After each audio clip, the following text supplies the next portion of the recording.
We live in an age of amazing technology. But for some people, just being a consumer of off-the-shelf gadgets isn't enough. If you're bored with this and looking for something more exciting, why not take a trip around the world at the speed of light?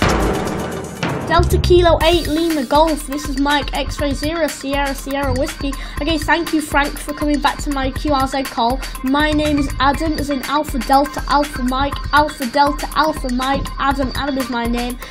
We all love to communicate. Amateur radio takes you beyond being a mere gadget user.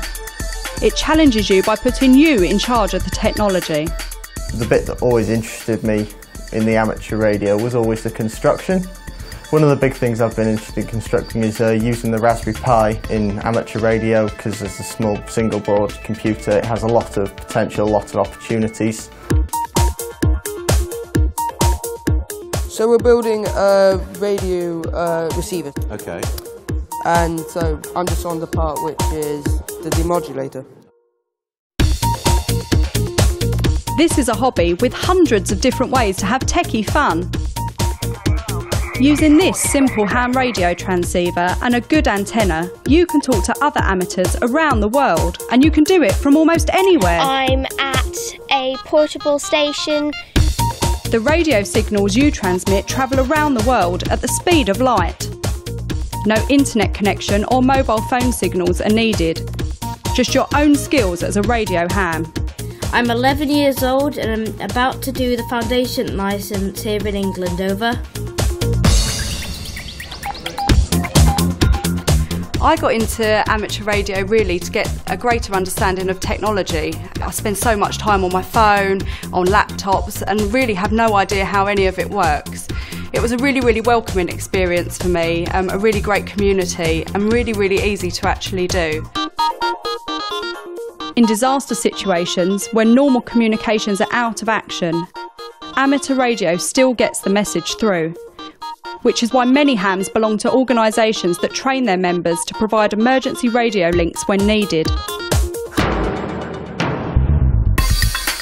I like the practicality of being able to send a message and know how to get something out to someone under your own steam, so kind of making it yourself. And I'm very interested in being able to do the electronics, being able to build things, being able to be self-reliant in communication. I think that's really interesting.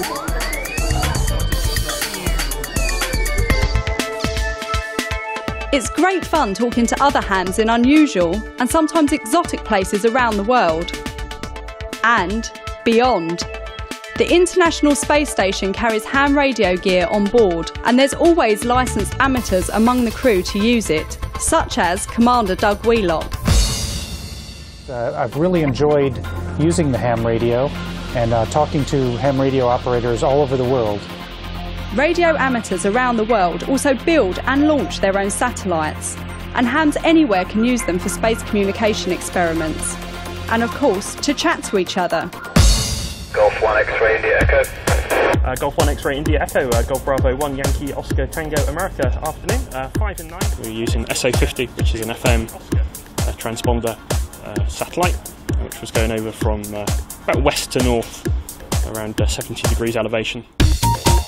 When computers and radios come together, there's a whole bunch of new opportunities for hams to connect by radio, sending text, transmitting pictures or real-time video, even displaying data from an amateur radio satellite orbiting the Earth. Mike 6 November Yankee Kilo. CQ, GB1 Utah. I got started in amateur radio because I'm a Girl Guide leader and I wanted to take up a hobby that I could do with my brownies. The interesting aspect of amateur radio is that you do learn how it works, and you get to communicate with loads of different people, find out about different areas of the world. You learn a bit more about the science of how it works, and you have a much more profound understanding of a technology that is going on all around you. In amateur radio, sport and radio fit together well too. I'll take another bearing in a minute because I don't trust that. These guys are trying to locate hidden radio transmitters, racing against each other and the clock. Amateur radio is a fantastic hobby for anybody who loves technology.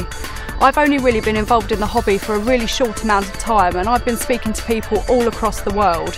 It's a really inviting community. One minute you're speaking to somebody about amateur radio and it leads on to so many other discussions about other different technologies you may not have even thought of. So if you do get a chance, come and join us.